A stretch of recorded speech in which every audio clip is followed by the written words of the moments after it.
بھوک اللہ کے خزانوں میں سے ایک خزانہ ہے۔ حضرت شیخ ابو محمد فرماتے ہیں، ایک روز میں حضور سیدنا غوث اعظم کی خدمت میں ایسی حالت میں حاضر ہوا کہ فاقہ سے تھا، اور میرے اہل و عیال بھی کئی دنوں سے بھوکے تھے۔ میں نے آپ کی خدمت میں سلام عرض کیا تو آپ نے میری دلی کیفیت کو بھانپتے ہوئے فرمایا، اے جونی، بھوک اللہ تعالیٰ کے خزانوں میں سے ایک خزانہ ہے، اور اللہ عز و جل جس کو دوست رکھتا ہے اس کو فاقہ کی نعمت عطا فرما دیا کرتا ہے۔ حضرت شیخ زین الدین فرماتے ہیں، ایک مرتبہ میں اور ایک میرا دوست حج کی ادائیگی کے بعد بغداد شریف آئے۔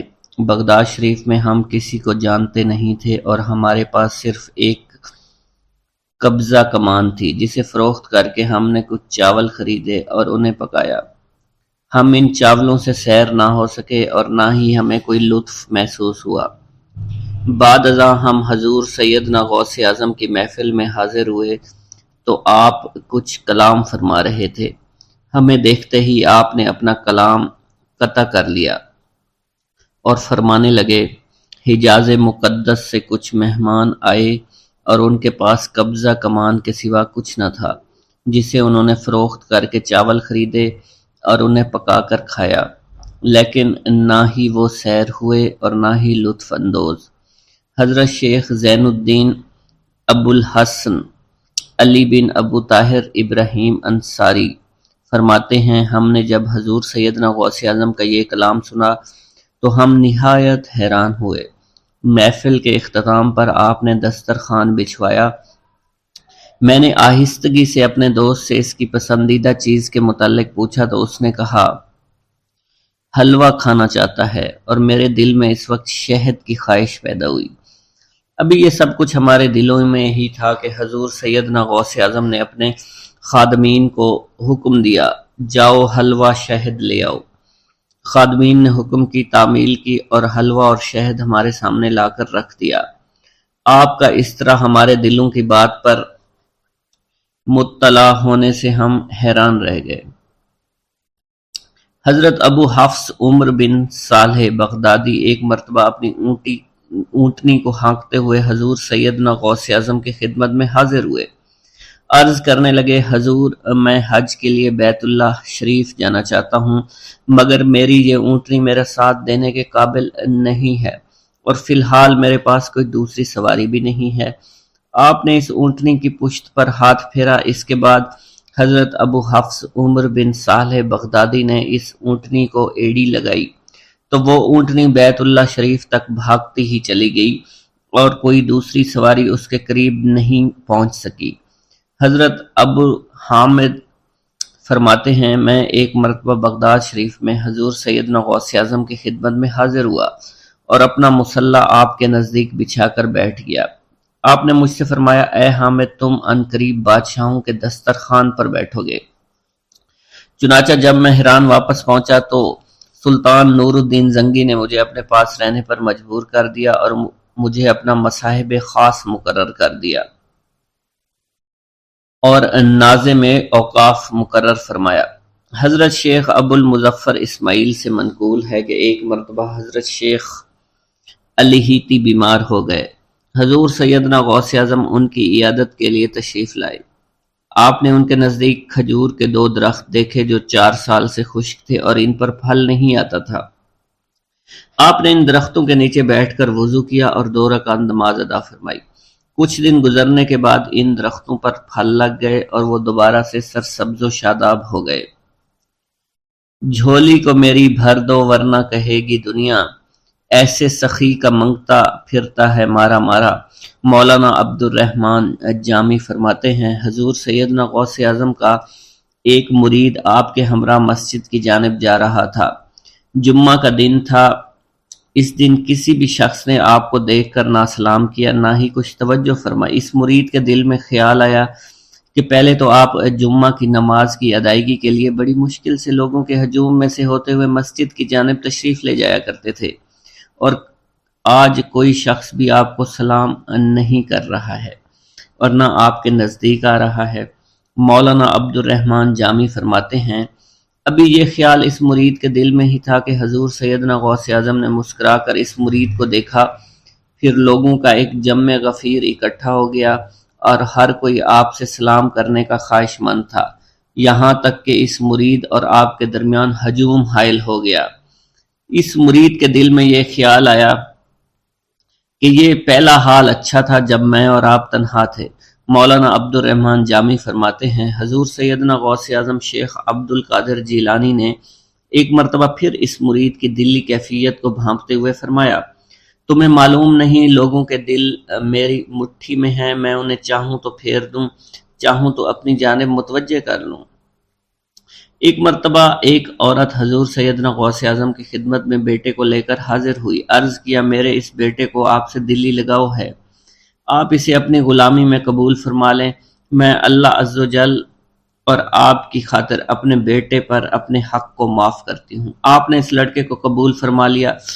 چند روز بعد وہ عورت اپنے بیٹے سے ملنے کے لیے آئی تو وہ لڑکا آپ کے حکم سے مجاہدات میں مشغول تھا اور بے حد کمزور اور لاغر ہو چکا تھا۔ اس عورت نے جب آپ کو دیکھا تو آپ اس وقت مرغی کا گوشت کھا رہے تھے، آپ کے سامنے ہڈیاں پڑی ہوئی تھی۔ اس عورت نے آپ سے کہا کہ آپ خود تو مرغی کھاتے ہیں جبکہ میرا بیٹا سخت مجاہدات میں مشغول ہے۔ آپ نے اس عورت کی بات سننے کے بعد ہڈیوں کی جانب اشارہ کیا اور حکم دیا، اللہ عز و جل کے حکم سے زندہ ہو جاؤ۔ آپ کا یہ فرمانا تھا کہ ان ہڈیوں سے ایک سالم مرغی زندہ کھڑی ہو گئی۔ آپ نے فرمایا کہ جب تیرا بیٹا اس منزل پر پہنچ جائے گا تو پھر جو چاہے گا کھائے گا۔ منقول ہے ایک مرتبہ حضور سیدنا غوث اعظم کو اللہ عز و جل کی جانب سے حکم ہوا کہ 700 مردوں اور 700 عورتوں کو واصل باللہ کریں۔ آپ نے اللہ کے اس فرمان کے مطابق مجمع عام میں نظر دوڑائی تو مجمع میں سے 700 مرد اور 700 عورتیں علیحدہ ہو گئیں۔ آپ نے ان پر نگاہ ولایت ڈالی تو وہ سب واصل اللہ ہو گئے۔ حضور سیدنا غوث اعظم مدینہ منورہ میں حضور نبی کریم کے روضہ مبارک پر حاضری دینے کے بعد باپیادہ بغداد شریف واپس تشریف لا رہے تھے۔ راستے میں ایک چور جو کہ ناکہ لگا کر کسی مسافر کا انتظار کر رہا تھا، اس نے آپ کو قریب آنے پر روک لیا۔ آپ نے اس چور سے دریافت کیا تم کون ہو؟ اس نے کہا دیہاتی ہوں۔ آپ کو بذریعہ کشف اس کی بدنیتی کی خبر ہو چکی تھی۔ اسی دوران اس چور کے دل میں خیال پیدا ہوا کہ یہ غوث اعظم ہوں گے۔ آپ نے اس کے دل کی بات کو بھانپتے ہوئے فرمایا کہ میں عبد القادر ہوں۔ چور نے جب آپ کی بات سنی فوراً قدموں میں گر پڑا اور معافی کا خواستگار ہوا۔ آپ کو اس کی حالت پر ترس آ گیا۔ آپ نے اللہ عز و جل کے حضور اس کے لیے دعا فرمائی تو ندائے غیبی سنائی دی، اے غوث اس چور کو سیدھے راستہ دکھاتے ہوئے کتب بنا دو۔ آپ نے اس چور کی جانب نگاہ دوڑائی تو آپ کے فیض روحانی سے کتب کے درجے پر وہ فائز ہو گیا۔ حضرت شیخ ابو عباس خضر بن عبداللہ بن یحییٰ حسینی فرماتے ہیں، ایک مرتبہ میں نے خلیفہ ابو المظفر یوسف عباسی کو حضور سیدنا غوث اعظم شیخ عبد القادر جیلانی کی خدمت میں موجود پایا۔ اس نے آپ سے کسی کرامت کو دیکھنے کی درخواست کی اور کہا کہ اس سے میرا دل مطمئن ہو جائے گا۔ حضور سیدنا غوث اعظم حضرت سیدنا شیخ عبد القادر جیلانی نے خلیفہ سے پوچھا کہ تو کیا چاہتا ہے؟ اس نے کہا کہ ایک سیب، اور اس وقت عراق میں سیبوں کا موسم نہ تھا۔ آپ نے اپنے دستے مبارک فضا میں بلند کیا اور دیکھتے ہی دیکھتے آپ کے ہاتھ میں 2 سیب آ گئے۔ آپ نے ایک سیب ابو المظفر کو دیا اور دوسرا خود رکھ لیا۔ ابو المظفر نے جب اپنا سیب چیرا تو اس میں سے کیڑا نکل آیا۔ اس نے جب اپنا سیب چیرا تو یہ اندر سے سفید تھا، اس میں سے کستوری کی خوشبو آ رہی تھی۔ ابو المظفر نے وجہ دریافت کی تو آپ نے فرمایا اس سیب میں سے کیڑا اس وجہ سے نکلا کیونکہ اس سیب کو ظالم کا ہاتھ لگا ہوا تھا۔ حضرت شیخ ابو محمد سے مروی ہے، ایک مرتبہ میں حضور سیدنا غوث اعظم کی خدمت میں بغداد شریف حاضر ہوا۔ کچھ دنوں تک آپ کے ہاں قیام پذیر رہا اور روحانی فیوز و برکات سے مالا مال ہوا۔ بعد ازاں جب میں واپس اپنے ملک مصر روانہ ہونا لگا تو آپ نے مجھ سے فرمایا کہ کبھی کسی سے کوئی چیز مت مانگنا۔ پھر آپ نے اپنی انگشت شہادت میرے منہ میں ڈالی اور فرمایا کہ اسے اچھی طرح چوسو۔ چنانچہ میں نے آپ کے فرمان کے مطابق ایسا ہی کیا۔ جب میں آپ سے اجازت لینے کے بعد واپس اپنے ملک مصر روانہ ہوا تو بغداد شریف سے مصر تک کی طویل مسافت کے دوران مجھے کچھ بھوک محسوس نہیں ہوئی، اور میں جوں جوں آگے بڑھتا رہا اپنے جسم میں توانائی کو پہلے سے زیادہ پاتا۔ بسم اللہ الرحمن الرحیم۔ منقول ہے کہ حضور سیدنا غوث اعظم کے زمانہ میں ایک مقرب کی ولایت سلب کر لی گئی۔ سب چھوٹے بڑے اس کو حقارت کی نگاہ سے دیکھنے لگے۔ اس نے 360 اولیاء اللہ سے التجا کی کہ وہ اس کے حق میں دعا فرمائیں، لیکن اس کا نام لوح محفوظ پر اشتیاق کی فہرست میں لکھ دیا گیا۔ ان اولیاء اللہ نے اس کو بتایا کہ تم کامیاب نہیں ہوں گے۔ اس کے چہرے کا رنگ سیاہ پڑ گیا۔ اس شخص نے حضور سیدنا غوث اعظم شیخ عبد القادر جیلانی کی خدمت میں حاضر ہو کر دعا کی درخواست کی۔ آپ نے فرمایا تم اللہ عز و جل کی بارگاہ میں مردود ہو گئے ہو، مگر میں تمہیں اللہ کے اذن میں مقبول بنا سکتا ہوں۔ پھر حضور سیدنا غوث اعظم نے اس کے لیے بارگاہ الہی میں دعا فرمائی تو غیب سے ندا آئی، کیا تمہیں معلوم ہے کہ تم سے پہلے بھی 360 اولیاء اللہ اس کے لیے سفارش کر چکے ہیں، لیکن اس کا نام لوح محفوظ پر اشتیاق کی فہرست میں لکھا جا چکا ہے۔ یا الہی تو مردود کو مقبول، مقبول کو مردود بنانے پر قادر ہے۔ اگر تیری منشا یہی ہے تو نے اس کو مقبول بنانے کے لیے مجھ سے دعا کیوں کروائی؟ غیبی ندائی، اے عبد القادر، اسے میں نے تمہارے سپرد کیا، تم اسے جو چاہے بنا دو۔ چنانچہ آپ کی دعا سے وہ پھر سے بارگاہ الہی میں مقبول ہو گیا۔ حضرت شیخ ابو صالح سے منقول ہے، حضرت شیخ ابو مدین مغربی نے مجھے حضور سیدنا غوث اعظم شیخ عبد القادر جیلانی کی خدمت میں بغداد فقر کی تعلیم کے لیے بھیجا۔ آپ نے مجھے 20 دن تک اپنے خلوت خانہ کے دروازہ پر بٹھائے رکھا، اور 20 روز گزرنے کے بعد مجھے قبلہ رو ہونے کا حکم دیا گیا۔ جب میں قبلہ رو ہو گیا آپ نے فرمایا اے ابو صالح اس طرف دیکھو۔ چنانچہ میں نے اس جانب دیکھا تو آپ نے فرمایا کیا دیکھ رہے ہو؟ میں نے عرض کیا بیت اللہ شریف میری نگاہوں کے سامنے ہے۔ آپ نے مجھے حکم دیا کہ اب مغرب کی سمت دیکھو۔ میں نے اپنا چہرہ مغرب کی جانب کیا تو آپ نے فرمایا کہ اب کیا دیکھ رہے ہو؟ میں نے عرض کیا کہ میں اپنے مرشد پاک حضرت ابو مدین کو دیکھ رہا ہوں۔ ایک مرتبہ سنان نامی عیسائی پادری نے حضور سیدنا غوث اعظم کی محفل میں حاضر ہو کر سلام عرض کیا۔ حاضرین کھڑے ہو کر بیان دیا کہ میں یمن کا رہنے والا ہوں، میں نے ارادہ کیا کہ میں اسلام قبول کروں گا۔ اسی دوران میرے دل میں خیال پیدا ہوا میں اس دور کی سب سے بہترین شخصیت کے دست مبارک پر کلمہ پڑھوں۔ اسی سوچ کے دوران مجھے نیند آ گئی۔ خواب میں مجھے حضور سیدنا عیسیٰ کی زیارت نصیب ہوئی۔ آپ علیہ السلام نے مجھ سے ارشاد فرمایا بغداد چلے جاؤ، شیخ عبد القادر کے دست حق پر اسلام قبول کرو، کیونکہ اس وقت وہ روئے زمین پر تمام لوگوں میں افضل اور اعلیٰ ہیں۔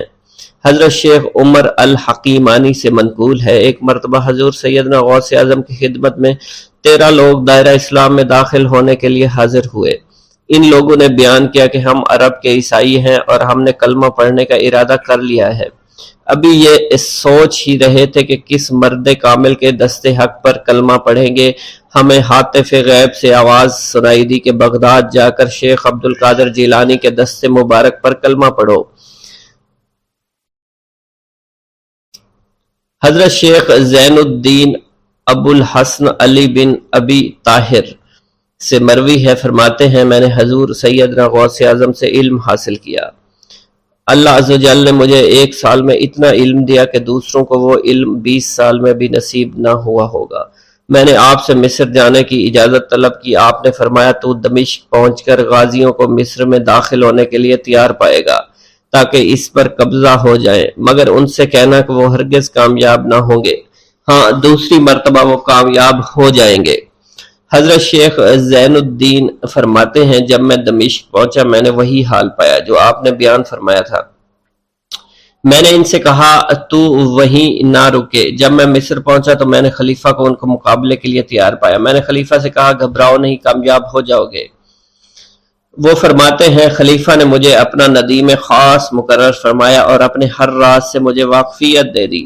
پھر دوسری مرتبہ غازی آئے، انہوں نے مصر پر قبضہ کر لیا۔ مجھے حضور سیدنا غوث کے قول کے مطابق ہر ایک سے 1.5 دینار ملے۔ مجھے مصر میں ہر خاص و عام میں مقبولیت حاصل ہوئی اور بے شمار لوگ میرے وعظ سے مستفید ہونے لگے۔ حضرت شیخ ابو الخیر سے منقول ہے، فرماتے ہیں میں شیخ ابو محمد حسن، شیخ ابو قاسم، شیخ ابو حفظ کی خدمت میں حاضر ہوئے۔ آپ نے فرمایا تم سب اپنی اپنی حاجات بیان کرو، میں انشاءاللہ تمہاری حاجات پوری کروں گا۔ شیخ ابو سعید نے کہا کہ میں ترک دنیا اختیار کرنا چاہتا ہوں۔ شیخ ابن قائد وانی نے کہا کہ مجھے مجاہدے کی قوت عطا کر دیجئے۔ شیخ بزاز نے کہا خوف الہی چاہتا ہوں۔ شیخ فارسی نے کہا اللہ کے ساتھ میرا ایک حال ہے جسے میں کھو بیٹھا ہوں، چاہتا ہوں میرا وہ حال لوٹ آئے۔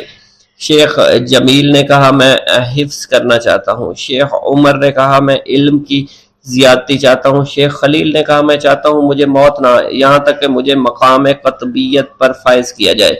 شیخ ابو البرکات نے کہا کہ میں محبت الہی میں استغراق چاہتا ہوں۔ شیخ ابو عبداللہ نے کہا کہ میں نائب وزیر بننا چاہتا ہوں۔ شیخ ابو مفتوح نے کہا کہ میں خلیفہ کے گھر کا استاد بننا چاہتا ہوں۔ حضرت شیخ ابو الخیر فرماتے ہیں حضور سیدنا غوث اعظم نے فرمایا انشاءاللہ تم سب کی حاجات جلد پوری ہوں گی۔ چنانچہ آپ کا قول پورا ہوا اور تمام لوگوں کی حاجات پوری ہوئیں ماں سوائے شیخ خلیل کے، کیونکہ حضرت شیخ خلیل نے قطبیت مانگی تھی جس کا وقت ابھی نہیں آیا تھا۔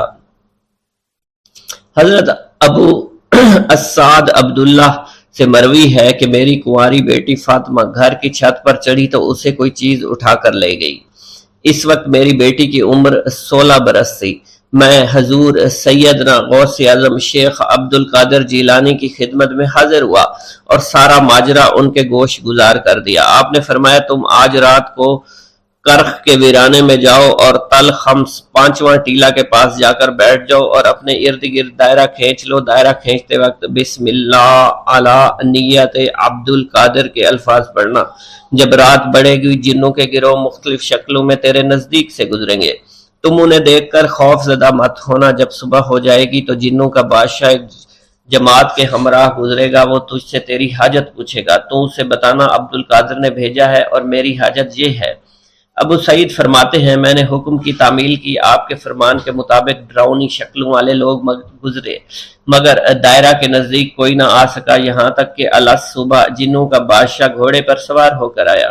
اس کے ساتھ ایک کثیر جماعت بھی تھی۔ اس نے مجھ سے کہا میری حاجت پوچھی۔ میں نے اسے حضور سیدنا غوث اعظم کا پیغام پہنچاتے ہوئے کہا اور اپنی حاجت بیان کی۔ میری بات سن کر وہ بادشاہ گھوڑے سے اترا، زمین کو بوسہ دیتے ہوئے دائرہ کے کنارے بیٹھ گیا۔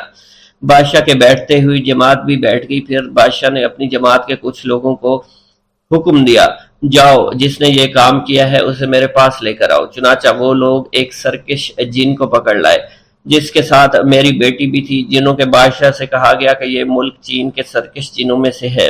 بادشاہ نے اس جن کو مخاطب کرتے ہوئے کہا کہ تمہیں قطب وقت کے قدموں کے نیچے سے لڑکی اٹھانے کی جرت کیوں کر پیش ہوئی؟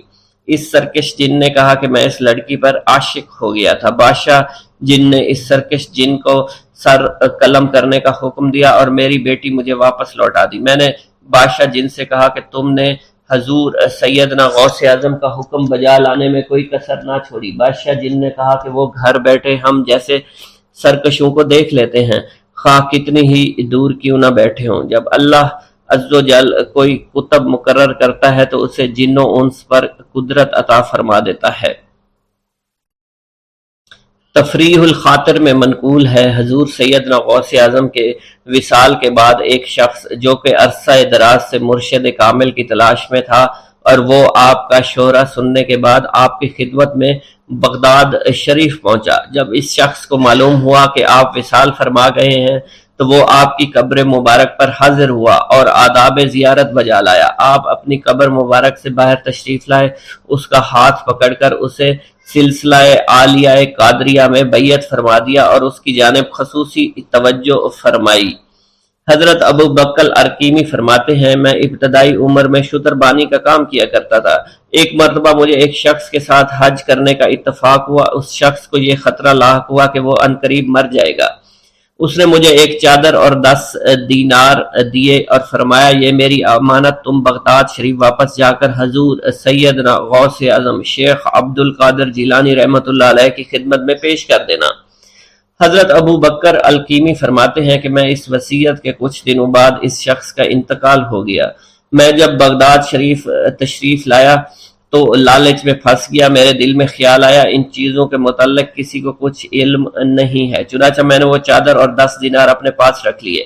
ایک دن میں بازار سے گزر رہا تھا، میری ملاقات حضور سیدنا غوث اعظم سے ہوئی۔ میں نے آپ کو سلام کیا، آپ نے میرا ہاتھ پکڑ کر فرمایا تم نے 10 دیناروں کے لیے بھی اللہ کا خوف نہیں کیا، میری امانت اپنے پاس رکھ لی اور میرے پاس اپنی آمد و رفت بھی ختم کر لی۔ حضرت ابو بکر ارقیمی فرماتے ہیں کہ حضور سیدنا غوث اعظم کی بات سن کر مجھ پر غشی طاری ہو گئی، اور جب مجھے ہوش آیا میں نے وہ چادر اور 10 دینار لا کر آپ کی خدمت میں پیش کیے اور معافی کا خواستگار ہوا۔ واللہ عالم۔ بسم اللہ الرحمن الرحیم۔ ناظرین گرامی، روایت میں آتا ہے کہ قطب الاقطاب حضرت شیخ عبد القادر جیلانی الحسنی والحسینی الجیلانی، حضرت غوث اعظم شیخ عبد القادر جیلانی رحمۃ اللہ علیہ جب نماز ادا کرتے تو بہت زار و قطار رویا کرتے، یعنی گریہ زاری کیا کرتے تھے۔ روتے روتے آپ کی ہچکی بن جایا کرتی تھی۔ جب آپ رحمت اللہ علیہ مسجد میں اپنے مریدین اور شاگردوں کے ساتھ باجماعت نماز پڑھتے، اللہ پاک کی محبت اور عشق میں اتنے ڈوب کر عبادت کرتے کہ ان کے شاگرد آپ کی رقت آمیزی کو دیکھ کر، یعنی رونے کے انداز کو دیکھتے اور کہتے اگر اصل نماز دیکھنی ہے تو غوث پاک کی نماز کو دیکھا جائے۔ تو ایک بار کا ذکر ہے کہ آپ رحمت اللہ علیہ عراق کی مسجد میں سے باجماعت نماز پڑھ کر باہر نکلے، آپ کے مریدین بھی آپ کے ساتھ تھے۔ آپ نے دیکھا کہ اسی محلے میں کچھ بچے اخروٹ کے ساتھ کھیل رہے ہیں۔ آپ بچوں سے بہت پیار کیا کرتے تھے، گویا کہ خود بچپن میں کبھی بچوں کی طرح کھیل کود نہیں کر سکے، لیکن بچوں کو دیکھ کر آپ مسکراتے تھے۔ آپ آگے بڑھنے لگے اور مریدین کی بڑی جماعت بھی آپ کے ساتھ تھی۔ ابھی آپ زیادہ دور نہیں گئے تھے کہ ان بچوں نے ایک دوسرے کے کان میں کچھ بولنا شروع کر دیا اور اشارے میں باتیں کرنے لگے کہ کیا خیال ہے کہ جو بابا جی سب سے نمایاں ہیں، نورانی چمکتے ہوئے چہرے والے ہیں، سب سے آگے چل رہے ہیں، ان کو بولا جائے جو فرمائش ہمیں کرنی ہے ان سے کر دیں، کیا یہ ہمیں ڈانٹیں گے تو نہیں؟ تو کچھ سمجھدار بچے ہم زبان ہوئے اور کہا نہیں نہیں، یہ جو بابا ہے نا بہت اچھے ہیں، ان سے جو کچھ کہو گے انہوں نے وہ ہماری بات پوری کرنی ہے، ہم ان سے ایک میٹھی اور لذیذ چیز آج منگواتے ہیں۔ تو ان میں سے ایک بچہ جو سب سے بڑا تھا پاس آیا اور کہا بابا میری بات سنیں۔ آپ نے بہت پیار اور شفقت سے اس کے سر پر ہاتھ رکھا اور کہا بیٹا کہو۔ اس نے کہا کہ میرا دل کر رہا ہے کہ میں آپ سے کچھ مانگوں۔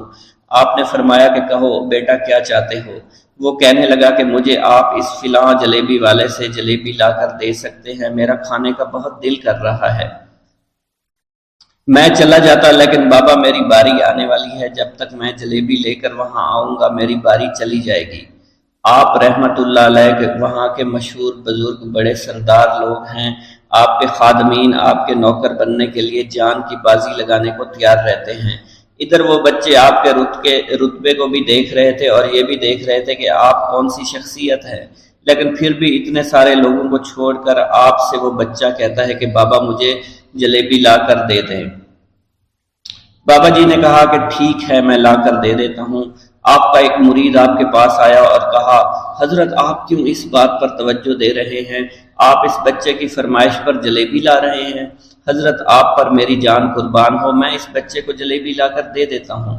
آپ رحمت اللہ علیہ نے اسے اپنے ہاتھ کے اشارے سے منع فرمایا اور کہا اس نے مجھ سے کہا ہے نا تو میں ہی اس کی خواہش کو پورا کروں گا۔ پھر آپ رحمت اللہ علیہ اس جلیبی والے کے پاس تشریف لے گئے اور جلیبی والا کچھ دیر پہلے اداس بیٹھا ہوا تھا، آپ رحمت اللہ علیہ اس کی دکان میں تشریف لے گئے تو وہ خوشی خوشی سے جھومنے لگا۔ آپ رحمت اللہ علیہ نے اس جلیبی والے سے جلیبی لی، اس نے خوشی خوشی آپ رحمت اللہ علیہ کے ہاتھوں میں جلیبی تھما دی۔ وہ آدمی لگ بھگ 70 سال کا تھا، اس بڑھاپے میں بھی وہ کام کرنے پر مجبور تھا۔ اس کی آنکھوں میں آپ رحمت اللہ علیہ کو دیکھ کر سے آنسو آ گئے۔ اس نے روتے ہوئے کہا اللہ کا لاکھ لاکھ شکر ہے، اس نے میری دعا سن لی۔ آپ نے میری دکان میں قدم رکھے تو کئی دنوں سے آپ کے انتظار میں یہاں بیٹھا ہوا تھا۔ میں جانتا تھا کہ آپ ضرور میری دکان پر تشریف لائیں گے۔ آپ رحمت اللہ علیہ نے فرمایا تمہیں کیسے پتا تھا کہ میں تمہاری دکان پر آؤں گا؟ وہ کہنے لگا کہ حضرت عرصہ ہوا ہے، کئی مہینوں سے میرا کاروبار نہیں چل رہا تھا، میرا کاروبار دن بدن ٹھپ ہوتا جا رہا تھا، فاقوں تک کی نوبت آ گئی تھی۔ مجھے اپنی فکر نہیں تھی لیکن اپنے چھوٹے چھوٹے بچوں کی تھی۔ اس بڑھاپے میں اللہ تعالیٰ نے اولاد تو دی لیکن ان کو پالنے کا کوئی بندوبست نہیں ہو رہا تھا۔ میں نے اپنی اس پریشانی کا ذکر کسی سے کیا تو اس نے کہا کہ عراق کے ایک شہر میں چلے جاؤ، وہاں پر کوئی ایک فقیر ہے، اس سے دعا کراؤ، وہ جس کے لیے دعا کرتے ہیں اس کا کام بن جاتا ہے۔ میں اتنا پریشان تھا کہ اس آدمی کے کہنے پر اس فقیر سے ملنے چلا گیا۔ اس کی تلاش کر کے میں نے اس سے کہا تم میرے لیے دعا کرو تاکہ میرے کاروبار میں ترقی ہو جائے اور میرے رزق میں برکت ہو جائے اور تنگ دستی دور ہو جائے تاکہ میں بیوی بچوں کا پیٹ پال سکوں۔ فقیر مجھے دیکھ کر کہنے لگا کہ تم پیران پیر غوث اعظم دستگیر رحمت اللہ علیہ کو نہیں جانتے؟ میں نے کہا میں نہیں جانتا۔ وہ کہنے لگا حیرت ہے کہ تمہیں یہ پتہ نہیں کہ تم ان کو جانتے ہی نہیں کہ ولیوں کے سردار ہیں۔ میں تو بہت چھوٹا سا فقیر ہوں، میری دعاؤں میں اتنا اثر نہیں کہ وہ غوث اعظم رحمت اللہ علیہ ہیں، جس کے لیے بھی دعا کریں اس کا بیڑا پار ہو جایا کرتا ہے، اور جب اس دور میں غوث پاک رحمت اللہ علیہ خود موجود ہے تو پھر ہمارا کیا مقام ہوگا ان کی دعا کے آگے؟ ہماری دعا کچھ بھی نہیں ہے۔ میں نے کہا اگر یہ بات ہے کہ آپ سے بڑا کوئی بزرگ ہے تو مجھے بتائیے کہ غوث پاک رحمت اللہ علیہ مجھے کہاں ملیں گے اور میں کہاں جاؤں ان سے ملنے کے لیے؟ وہ کہنے لگا کہ وہ جیلان میں ہیں، تم ادھر جاؤ، ہماری کیا جرت کہ آپ کے لیے دعا کریں۔ آپ رحمت اللہ علیہ جس کے لیے بھی دعا فرماتے ہیں اس کا بیڑا پار ہو جاتا ہے اور اس کو کہیں بول جانے کی ضرورت نہیں ہوتی۔ حضور جب اس فقیر نے مجھے یہ بات کہی تو فوراً جیلان شریف میں آ گیا اور یہاں پر میں نے آپ کی تلاش شروع کی۔ آج دیکھیے آپ خود بخود میری دکان پر تشریف لائے ہیں۔ اب دیکھیے کہ آپ کے آنے سے کیسا نور میری دکان میں آ گیا ہے۔ حضور میرے حق میں دعا فرما دیجئے، اللہ پاک میری زندگی کو آسانیاں عطا فرمائے، مجھے اپنی بیوی اور بچوں کی بہت فکر ہے۔ آپ رحمت اللہ علیہ نے فرمایا پریشان ہونے کی ضرورت نہیں، اللہ تعالیٰ سب معاملات ٹھیک فرما دے گا۔ یہ کہہ کر آپ تشریف لے گئے، اس بچے کے پاس آئے اور اس کے ہاتھ میں جلیبی تھما دی۔ ابھی وہاں سے جانے والے تھے، دوسرا بچہ آیا، اس نے کہا کہ بابا آپ نے اس سے تو جلیبی لا کر دی ہے، مجھے بھی لا کر دیں۔ آپ نے اس سے بھی تسلی دی اور کہا میں تمہیں بھی جلیبی لا کر دے دیتا ہوں بیٹا۔ یہ دیکھ کر مریدین بہت غصہ ہونے لگے اور کہا کہ حضور ہم اس بچے کو جلیبی لا کر دے دیتے ہیں، آپ کیوں زحمت کرتے ہیں؟ لیکن آپ نے فرمایا نہیں، یہ بچے مجھ سے کہہ رہے ہیں نا، میں ان کا نہیں ٹال سکتا۔ حضور آپ بہت مصروف شخصیت ہے، کیوں ان چھوٹے بچوں کی باتیں سن رہے ہیں؟ آپ نے ہاتھ کے اشارے سے انہیں روکا اور فرمایا اللہ تعالیٰ نے ہمیں جس کام کے لیے چنا ہے بس وہ کام ہی ہم کر رہے ہیں، تم لوگ اللہ پاک کی حکمت کو نہیں سمجھ رہے۔ پھر آپ جتنی بار وہ بچے آپ کو بھیجتے رہے، آپ رحمت اللہ علیہ ان کے لیے جلیبیاں لاتے رہے، حتیٰ کہ آخری بچے کو بھی آپ نے جلیبی لا کر دے دی اور وہ مزے سے کھانے لگے۔ جلیبی کھانے کے بعد وہ آپ کو دعائیں کرنے لگے اور کہا آپ بہت اچھے انسان ہیں، جیسا کہ آپ کے بارے میں ہم نے سنا تھا آپ ویسے ہی ہیں، آپ اخلاق کے بہت عمدہ ہیں، آپ کی سخاوت کے بارے میں ہم نے جتنا سن رکھا تھا آپ اتنے ہی سخی ہیں، ہم آپ سے بہت خوش ہوئے۔ آپ رحمت اللہ علیہ مسکرائے، بچوں کی خوشی دیکھ کر آپ کو دلی اطمینان ملا۔ اب ایک اور نماز کا وقت ہو رہا تھا، آپ نے مریدین سے کہا کہ چلو نماز پڑھنے کے لیے مسجد میں چلتے ہیں۔ وہ سب مل کر مسجد میں چلے گئے اور اللہ کی عبادت میں مصروف ہو گئے۔ بسم اللہ الرحمن الرحیم۔ السلام علیکم۔ حضور سیدنا غوث اعظم فرماتے ہیں میں 10 برس کی عمر میں اپنے شہر کے مکتب میں حصول علم کے لیے جایا کرتا تھا۔ اس وقت میرے ساتھ ملائکہ بھی ہوتے تھے جو میرے آگے پیچھے میری حفاظت کی غرض سے چلتے تھے۔ جب میں مدرسہ پہنچتا تھا تو وہ بار بار منادی کرتے تھے اللہ کے ولی کے لیے جگہ خالی کر دو، چنانچہ وہ میرے لیے جگہ خالی کر دیتے تھے۔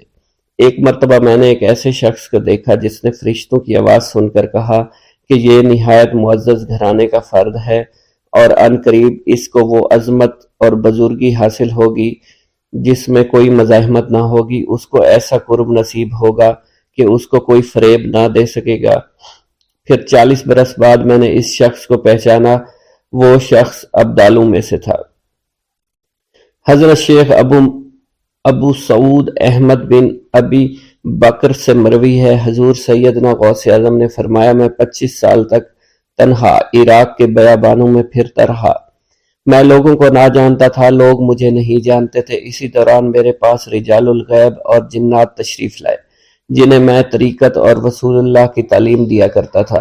ابتدا میں جب میں عراق میں داخل ہوا تو حضرت خضر میرے ہم سفر تھے اور میں انہیں اس وقت سے پہچانتا نہیں تھا۔ ان کے ساتھ میرا معاہدہ ہوا کہ میں ان کے کسی حکم کی خلاف ورزی نہیں کروں گا۔ ایک مرتبہ انہوں نے مجھے ایک جگہ بیٹھنے کا حکم دیا، میں اسی جگہ 3 سال بیٹھا رہا۔ سال میں ایک مرتبہ حضرت خضر میرے پاس تشریف لاتے اور فرماتے، یہی تیرا مقام ہے جہاں تجھے پہنچایا گیا ہے۔ اس عرصہ کے دوران تمام نفسانی خواہشات مجھ پر انسانی شکل میں وارد ہوئیں، لیکن اللہ نے مجھے ہر موقع پر استقامت عطا فرمائی اور مجھے ان خرافات سے بچائے رکھا۔ ابتدا میں میرا نفس مجاہدہ کا کوئی طریقہ اختیار کرتا تو میں اس پر قائم ہو جایا کرتا تھا اور کسی چیز کو قبول نہیں کرتا تھا۔ ایک طویل مدت تک اپنا گلا گھونٹتے ہوئے میں نے مدائن کے جنگلوں میں مجاہدات میں مشغول رہا۔ حضور سیدنا غوث اعظم فرماتے ہیں، میں نے اپنے نفس کو مختلف مجاہدوں اور ریاستوں اور مشقتوں میں ڈالے رکھا۔ 1 سال تک میں گری ہوئی چیزیں اٹھا کر کھاتا رہا، اسی دوسرے سال میں صرف پانی پر گزارا کرتا رہا، اور تیسرے سال میں نے کچھ نہ کھایا اور نہ پیا نہ ہی سویا۔ ایک مرتبہ شدید سردی کی وجہ سے میں ایوان کسریٰ کے کھنڈرات میں سویا تو رات بھر میں 40 مرتبہ احتلام ہوا۔ میں نے ہر مرتبہ دریائے دجلہ پر جا کر غسل فرمایا، پھر نیند کے خوف سے محل کے اوپر ایک ویران جگہ پر چڑھ گیا اور وہاں 2 سال تک قیام کیا، حتیٰ کہ سردی کے سوا کوئی شے کھانے کو میسر نہیں تھی۔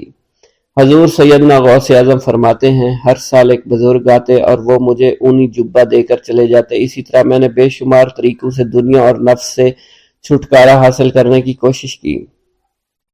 لوگ مجھے دیوانہ سمجھتے تھے، میں برہنہ جسم جنگلوں میں چلا جاتا، کانٹوں پر لوٹا شور مچایا کرتا، میرے تمام بدن سے خون جاری ہو جایا کرتا۔ لوگ مجھے اٹھا کر شفا خانے لے جایا کرتے جہاں میری حالت مزید بگڑ جایا کرتی۔ ایک وقت ایسا آیا جب مجھ میں اور مردہ میں کوئی فرق نہ تھا۔ لوگ کفن لے آئے اور غسال کو بلوایا کہ وہ مجھے غسل دے۔ ابھی انہوں نے مجھے غسل دینے کے لیے ایک تختہ پر لٹایا، میری حالت درست ہو گئی، میں اٹھ کھڑا ہوا۔ طریقت کی ان پرخطر راہوں میں نہ تو میں کبھی خوف زدہ ہوا، نہ کبھی میرا نفس مجھ پر غالب پا سکا، اور نہ ہی دنیا کی آسائش مجھے حیران کر سکی۔ حضور سید غوث اعظم فرماتے ہیں، شیطان نے میرے گرد بے شمار جال بچھائے۔ جب میں نے ان سے کہا یہ کیا ہے، اس نے کہا یہ دنیاوی آلائشیں ہیں اور میں ان جالوں میں سے تم لوگوں کا شکار کیا کرتا ہوں۔ میں نے 1 سال تک شیطان کا مقابلہ کیا، اس کے بچھائے ہوئے تمام جالوں کو ختم کیا۔ اس کے بعد میرے سینے کو کھول دیا گیا اور مجھ پر بے شمار خلائق ظاہر ہوئے۔ حضور سیدنا غوث اعظم فرماتے ہیں، میں نے دریافت کیا کہ یہ اللہ ایک کیسے ہے؟ جواب ملا، یہ خلق کے اسباب ہیں جو تم سے ملے ہوئے ہیں۔ میں سال بھر ان کی جانب متوجہ رہا، یہاں تک کہ وہ مجھ سے جدا ہو گئے۔ جب مجھ پر باطن ظاہر ہوا تو میں اپنے قلب کو بہت سے علائق سے ملوث پایا۔ میں نے دریافت کیا یہ علائق کیا ہیں؟ جواب ملا، یہ تمہارے ارادے، تمہارے اختیارات ہیں۔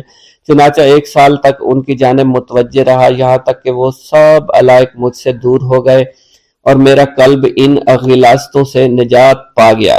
حضور سیدنا غوث اعظم فرماتے ہیں، پھر میں نے توکل کے دروازے پر آیا، میرا مقصد پورا ہو، لیکن جب میں توکل کے دروازے پر پہنچا بے شمار لوگ وہاں موجود تھے۔ میں ہجوم کو چیرتا بڑھا اور شکر کے دروازے پر پہنچ گیا، یہاں بھی لوگوں کا جمع غفیر موجود تھا، اسے بھی چیرتا آگے بڑھا اور مشاہدہ کے دروازے پر پہنچ گیا، یہاں پر موجود ہجوم کو بھی چیرتا ہوا اندر داخل ہوا، حتیٰ کہ سب سے آخر میں مجھے فقر کے دروازے پر لا دیا گیا۔ فقر کا دروازہ خالی تھا۔ جب میں اس دروازے میں داخل ہوا تو دیکھا جن جن چیزوں کو میں نے ترک کیا تھا وہ سب یہاں موجود تھی۔ یہاں مجھے ایک بہت بڑے روحانی خزانے کی فتوحات سے نوازا گیا۔ میرے لیے تمام دنیا کے خزانے کھول دیے گئے، مجھے روحانی عزت، دائمی غنا اور خالص آزادی عطا فرمائی گئی۔ میری تمام چیزیں جو میری ہستی اور میری صفات سب معدوم ہو گئی تھی، وہ میری ہستی کی جگہ کسی اور نے لے لی تھی۔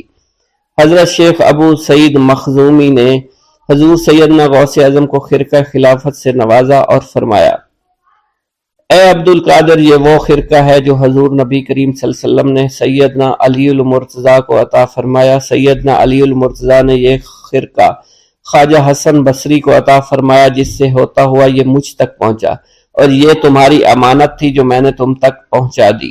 حضور سیدنا غوث اعظم نے جب خرقہ مبارک کو زیب تن کیا تو آپ پر بے شمار انوار و تجلیات کی بارش ہونا شروع ہو گئی۔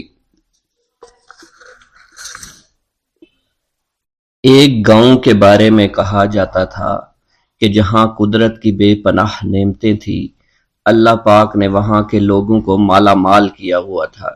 ایسی نعمتیں کہ جن نعمتوں کو دیکھ کر انسان اکثر مغرور ہو جایا کرتے ہیں، مگر وہاں پر کچھ مسلمان تھے، اور سب سے بڑی اور بری بات یہ تھی کہ وہاں کے تمام لوگ کافر تھے۔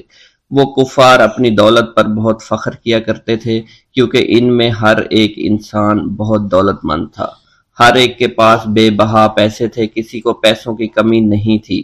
وہاں کے سردار کی ایک اکلوتی بیٹی تھی جس کو سردار بے پناہ پیار کرتا تھا۔ اس سردار کی بیٹی بے پناہ مغرور، ظالم، گھمنڈی تھی۔ وہاں پر غریب لوگ صرف مسلمان ہی تھے، تمام کافر ایک دوسرے کی مدد کیا کرتے تھے، لیکن مسلمانوں کی مدد کرنے والا وہاں پر کوئی نہ تھا۔ وہاں پر انہیں کوئی دیکھنے والا نہ تھا۔ سردار کی بیٹی کو کالے جادو میں خوب مہارت حاصل تھی، اور وہ جادو کی وجہ سے وہاں پر رہنے والے غریبوں پر بہت ظلم کیا کرتی تھی۔ تمام مسلمان اس سے بے حد پریشان تھے، اور وہ لوگوں کو غلام بناتی اور مزدور بناتی تھی۔ اگر ان میں کوئی اس کی بات نہ مانتا تو اس کو قیدی بنا کر اپنے اشاروں پر نچایا کرتی تھی۔ اس بستی میں چونکہ اکا دکا مسلمان تھے جن کا کوئی پرسان حال نہیں تھا،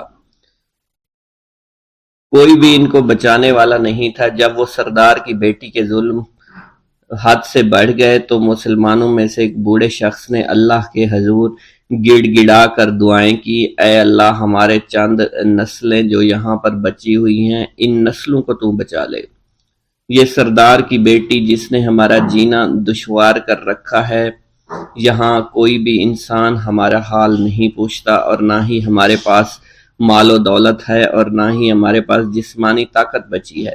یا اللہ، ہمارے لیے کوئی ایسا بندہ بھیج جو نہ صرف طاقتور ہو بلکہ اس جادوگرنی یعنی سردار کی بیٹی کو بھی ہرا سکے۔ اللہ رب العزت نے اس بوڑھے کی دعا کو قبول فرمایا، اور یوں اس جگہ پر ایک اللہ والے کو بھیج دیا، اور وہ اللہ والے ایسے ہی بستی میں داخل نہیں ہوئے، بلکہ ایک دن کچھ عجیب واقعہ ہوا۔ ان کافروں کا سردار جنگل میں سیر سپاٹے کرتے ہوئے نکلا تھا، بڑی شان سے چلتا ہوا وہ سفر کر رہا تھا۔ اچانک ایک زہریلا سانپ اس کے سامنے آیا۔ اس زہریلے سانپ نے بادشاہ کو ڈس لیا، اور وہ بے ہوش ہو کر زمین پر گر پڑا اور تڑپنے لگا۔ اس کے جو ساتھی تھے انہوں نے جب اپنے سردار کو یوں تڑپتا ہوا دیکھا اور سردار کی غیر حالت دیکھی تو کہ جسے ایک زہریلے سانپ نے کاٹ لیا ہے، تو وہ فوراً اسے اٹھا کر گھر لے آئے تاکہ اسے بچانے کے لیے کچھ کیا جا سکے۔ اس لڑکی نے اپنے باپ کی جب یہ حالت دیکھی تو اپنے آس پاس کے بڑے بڑے حکیموں کو بلایا، لیکن عجیب بات یہ تھی کہ لاکھ کوشش کے باوجود زہر نکالنے میں سارے ناکام ہو رہے تھے، اور زہر تیزی کے ساتھ اس کے جسم میں پھیلتا چلا جا رہا تھا۔